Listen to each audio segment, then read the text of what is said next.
अयोध्या जो अयुद्ध है, मतलब जिसे जीता न जा सके, जिसका जिक्र इतिहास से लेकर वेद पुराणों में भी मिलता है। लेकिन क्या है अयोध्या और राम का इतिहास? राम राज्य से लेकर राम मंदिर तक क्या है पूरी कहानी? जानिए दैनिक भास्कर की 7 एपिसोड की खास सीरीज राम जन्मभूमि का इतिहास में। दरअसल बौद्ध साहित्य के मुताबिक अयोध्या को भगवान बुद्ध के काल में विशाखा कहा जाता था और जो संपन्न शहर था। वहीं अथर्ववेद में अयोध्या को 9 द्वारों वाली देवों की पुरी बताया गया है। साथ ही ये भी पता चलता है कि इस काल में भी अयोध्या प्रसिद्ध थी। वाल्मीकि रामायण के मुताबिक सरयू के तट पर बनी अयोध्या नगरी 12 योजन लंबी और 3 योजन चौड़ी थी, मतलब करीब 5200 वर्ग किलोमीटर का एरिया।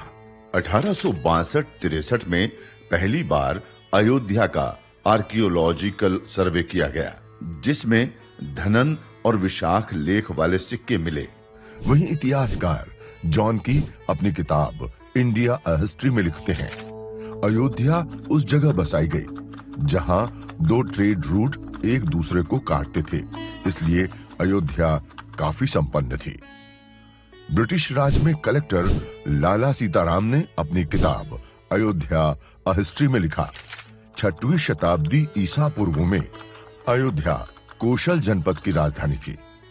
हालांकि कुछ जगहों पर अयोध्या को साकेत भी कहा गया है, जबकि प्रोफेसर रीस डेविड्स मानते हैं कि बौद्ध काल में अयोध्या और साकेत 2 अलग अलग शहर थे।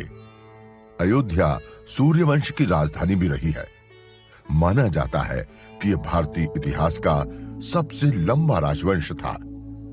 इसमें कुल 130 राजा हुए, जिसमें दशरथ 63वें और राम 64वें राजा हुए। वहीं राम अवतार की बात करें तो इसका जिक्र स्कंद पुराण में मिलता है, जिसके मुताबिक राम विष्णु के अवतार थे। लेकिन इस अवतार के पीछे बड़ी वजह था रावण, जिसने कड़ी तपस्या कर भगवान शिव से अजेय होने का वरदान हासिल किया। फिर इंद्र और चंद्रमा तक को जीत लिया। देवताओं की इसी परेशानी का हल निकाला भगवान विष्णु ने। उन्होंने खुद अयोध्या में राम अवतार लिया। नंदी के रूप में हनुमान को भेजा। शेषनाग लक्ष्मण बने और सभी देवता वानर सेना का हिस्सा बने। तो ये थी मर्यादा पुरुषोत्तम भगवान श्री राम और अयोध्या की कहानी। राम जन्मभूमि का इतिहास के अगले एपिसोड में जानेंगे कि राम राज्य के बाद कैसे अयोध्या और राम का नाता तो कई युगों से है, लेकिन राम और रामराज के बाद अयोध्या हर शासक के साथ बदलती गई। बौद्ध साहित्य के प्राचीन ग्रंथों में 16 महाजन पदों का जिक्र है। इनमें से एक कोसल था, जिसकी राजधानी अयोध्या थी। कुछ इतिहासकारों का मानना है कि 57 ईस्वी में यहां मंदिरों के रिनोवेशन का काम हुआ था। तब यहां कुषाण वंश के कनिष्क का राज था। अयोध्या पर गुप्त वंश के स्कंदगुप्त का राज 454 से 467 ईस्वी तक था। विक्रमादित्य की उपाधि लेने वाला स्कंदगुप्त खुद को राम मानता था। उसने अपनी राजधानी साकेत बनाई और उसका नाम रखा अयोध्या। हेंस टी बेकर अपनी किताब हिस्ट्री ऑफ अयोध्या में कहते हैं कि विक्रमादित्य ने अयोध्या के कई मंदिरों का जीर्णोद्धार करवाया था। गुप्त वंश के बाद लंबे समय तक अयोध्या कई छोटे छोटे राजाओं की खींचतान में फंसी रही। 1192 में मोहम्मद गोरी ने पृथ्वीराज चौहान को हराकर दिल्ली के तख्त पर कब्जा किया और अयोध्या भी उसके अधीन आ गई। इसी साल अयोध्या में मंदिरों के निर्माण पर रोक लगी, लेकिन इसके बावजूद यहां मंदिर बनाने के दस्तावेज मिलते हैं। इलाहाबाद जिले में गढ़वा और मेवाड़ में शिलालेख मिले हैं। इनमें लिखा है, साल 1199 में ठाकुर कुंदपाल श्रीवास्तव ने गढ़वा में नवग्रह मंदिर बनवाया और 1245 में ठाकुर श्रीवास्तव ने सिद्धेश्वर मंदिर बनवाया। 1526 में पानीपत की लड़ाई के बाद दिल्ली की सत्ता बदली और मुगल शासन शुरू हुआ। 1932 में छपी अयोध्या ए हिस्ट्री में लेखक लाला सीताराम कहते हैं, बाबर 1528 में अवध आया। जाने माने फकीर फजल कलंदर के कहने पर उसने अपने सिपहसालार मीर बाकी को हुक्म दिया कि राम जन्म स्थान पर बने मंदिर को तोड़कर मस्जिद बनाए। 17 दिनों तक वहां हिंदुओं से लड़ने के बाद मीर बाकी मंदिर में घुसा, लेकिन मूर्तियां अदृश्य हो चुकी थी।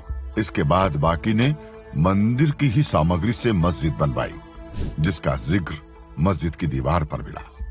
लेकिन कुणाल किशोर अपनी किताब अयोध्या रिविजिटेड में लिखते हैं कि बाबर के अयोध्या में मस्जिद बनवाने का कोई प्रमाण नहीं है। बाबर नामा से लेकर अगले 240 साल तक के किसी भी दस्तावेज में मंदिर को तोड़कर मस्जिद बनाए जाने का जिक्र नहीं मिलता है। इसके पीछे उनका तर्क है, बाबरनामा के मुताबिक 20 जून 1529 को बाबर ने मीर बाकी और उसकी सेना को छुट्टी दे दी थी। ऐसे में मीर बाकी के मस्जिद बनवाने का सवाल ही नहीं उठता। 1784 में बतौर मेडिकल ऑफिसर भारत आए फ्रांसिस बुकानन को ईस्ट इंडिया कंपनी ने सर्वे का काम सौंपा। इस दौरान उसने 1813-14 में अयोध्या का भी सर्वे किया और रिपोर्ट में मस्जिद का जिक्र करते हुए लिखा, हिंदुओं का मानना है कि मंदिर को औरंगजेब ने तुड़वाया था। यह मस्जिद बहुत मॉडर्न है और उस पर लिखा है कि इसे बाबर ने बनवाया था। बाद में इसी रिपोर्ट की वजह से मस्जिद को बाबरी मस्जिद कहा जाने लगा, लेकिन मंदिर टूटने का पहला जिक्र 47 साल पहले हुआ था, जिसे सन 1767 में ऑस्ट्रिया मूल के पादरी टेफेनथेलर ने किया था। अयोध्या और फैजाबाद में 6 साल बिताने वाले टेफेनथेलर ने जो वृतांत लिखा है, उसमें मंदिर के टूटने और औरंगजेब द्वारा मस्जिद बनवाने का जिक्र है। यानी मंदिर टूटने या मस्जिद बनाए जाने पर इतिहास भी एक मत नहीं दिखता। लेकिन 1528 में बनी बाबरी मस्जिद कैसे बनी, विवाद की वजह। पहली बार कब उठी चिंगारी, जानेंगे अयोध्या और राम पर खास सीरीज राम जन्मभूमि का इतिहास में।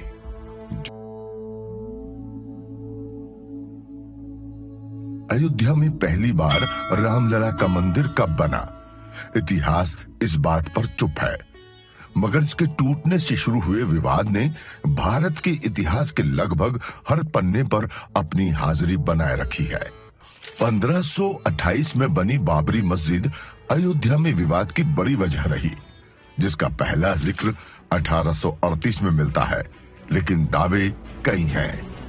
अयोध्या में हिंदू और मुस्लिम पहली बार 1855 में आमने सामने आए। वजह बाबरी मस्जिद नहीं, हनुमानगढ़ी बनी। इतिहासकार सर्वपल्ली गोपाल अपनी किताब एनाटॉमी ऑफ कन्फ्रंटेशन में लिखते हैं, 1855 में कुछ मुस्लिमों ने हनुमानगढ़ी पर धावा बोला। उनका दावा था कि हनुमानगढ़ी को एक मस्जिद तोड़कर बनाया गया है, लेकिन अवध के नवाब ने जब जांच करवाई तो दावा खारिज हो गया। हालांकि इस घटना ने अयोध्या में चिंगारी छोड़ दी, जिसका असर दिखा 3 साल बाद नवंबर 1858 में, जब 25 निहंगों ने बाबरी ढांचे में घुसकर हवन पूजन किया, जिसके खिलाफ बाबरी मस्जिद के मुअज्जिन ने FIR भी करवाई, जिसमें चबूतरे पर पूजा करने और मस्जिद की दीवार पर राम राम लिखने की बात भी सामने आई। राम मंदिर विवाद का यह पहला कानूनी दस्तावेज था। फिर साल 1859 में अंग्रेजों ने मामले को शांत करने की कोशिश की। राम चबूतरे और मस्जिद के बीच दीवार बनाकर दोनों के रास्ते अलग कर दिए गए। इसके 26 साल बाद मामला पहली बार कोर्ट पहुंचा। निर्मोही अखाड़े के महंत रघुवर दास ने खुद को राम जन्म स्थान का महंत बताते हुए एक याचिका लगाई और 17 गुणित 21 फीट चौड़े चबूतरे पर मंदिर बनवाने की परमिशन मांगी। इस दौरान निर्मोही अखाड़े की ये याचिका 3 अलग अलग कोर्ट से खारिज की गई। पहले जज पंडित हरिकिशन ने कहा कि इससे हिंदू मुस्लिम विवाद बढ़ेगा। फिर जिला जज कर्नल चैमियर ने मस्जिद वाले इलाके का दौरा किया। उन्होंने अपने फैसले में कहा, मैंने अयोध्या कस्बे के बॉर्डर पर बाबर द्वारा बनाई गई मस्जिद देखी। अगर मस्जिद को उस स्थान पर बनाया गया है जो हिंदुओं के लिए पवित्र था तो ये बहुत दुर्भाग्यपूर्ण है, लेकिन ये बात 356 साल पुरानी है, इसलिए अब समाधान करने के लिए बहुत देर हो चुकी है। तीसरी बार महंत रघुवर दास जुडिशियल कमिश्नर W. यंग की अदालत में पहुंचे।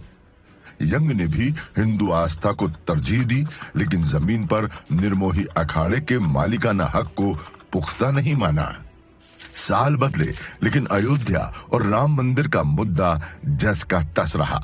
फिर 1934 का साल, जब बकरीद के दिन ही विवाद बढ़ गया। मामला गौहत्या से जुड़ा था, जिसने हिंदू संगठनों को भड़का दिया।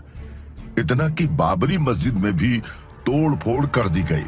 हालांकि बाद में अंग्रेजों ने इसे रिपेयर कराया, लेकिन धीरे धीरे ये बात साफ हो रही थी कि राम मंदिर का मुद्दा अब थमने वाला नहीं।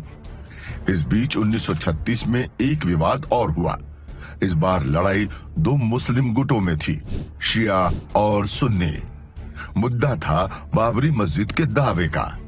फिर 1941 में जिला वक्फ कमिश्नर मजीद ने अपनी रिपोर्ट में बाबरी मस्जिद को सुन्नी मस्जिद बताया, जिसके खिलाफ Shia Waqf board Faizabad civil court पहुंचा।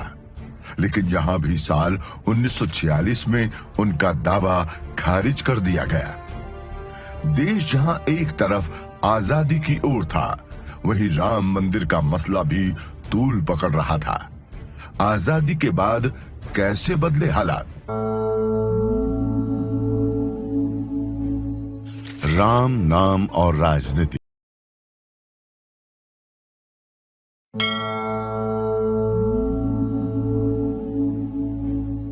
राम, नाम और राजनीति। 1947 देश तो आजाद हुआ, लेकिन अयोध्या में मंदिर मस्जिद विवाद की चिंगारी जोर पकड़ रही थी। ये वो दौर था जब पहली बार राम का नाम राजनीति में इस्तेमाल हुआ।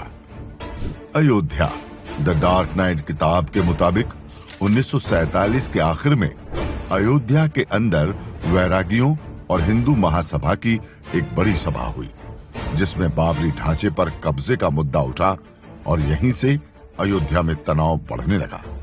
1948 में प्रदेश की 13 सीटों पर उपचुनाव होने वाले थे।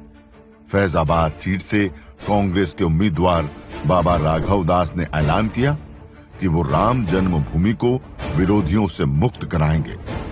नतीजा ये रहा कि फैजाबाद सीट से कांग्रेस को 1312 वोटों से जीत मिली और इस जीत ने अयोध्या में राम मंदिर मसले को फिर हवा दे दी। जुलाई 1949 में बाबा राघव दास ने यूपी सरकार को पत्र लिखकर मंदिर बनाने की परमिशन मांगी। फिर 23 दिसंबर 1949 को एक नए विवाद ने जन्म लिया। एक रात पहले यानी 22 दिसंबर को बाबरी ढांचे में भगवान राम की मूर्ति प्रकट हुई।